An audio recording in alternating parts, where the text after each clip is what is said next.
Hello everyone and welcome back to our new video. Well, if you have a lot of content, importing a CSV file can save you hours of work.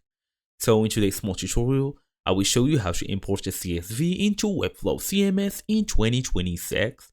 Fast and easy as usual, let's get started. Well, first and first, open your device, make sure you are fully connected to the internet, go and look for webflow.com in your favorite browser.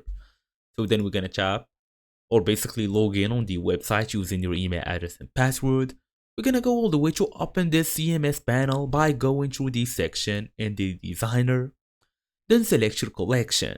Choose the collection you want to import data into. For example, tap on select here, then tap on this one. You can then basically export or even you can cancel. It depends on you. If you want to import something, just tap on import here. Then drag the CSV here. They're gonna tell you 4 megabyte max. So basically tap on import CSV, upload your CSV file, make sure your file is properly formatted as I told you. Then match the CSV columns to field. Map each column to the correct CMS field, then review the data. Check for any errors or missing fields, then complete the import. Tap or click import and wait for the process to completely finish. As for some tips, CSV headers must match CMC fields. Images need direct image links as well.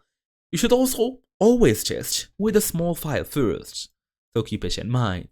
And that's it. Thank you all for watching, and I will see you all in the next video.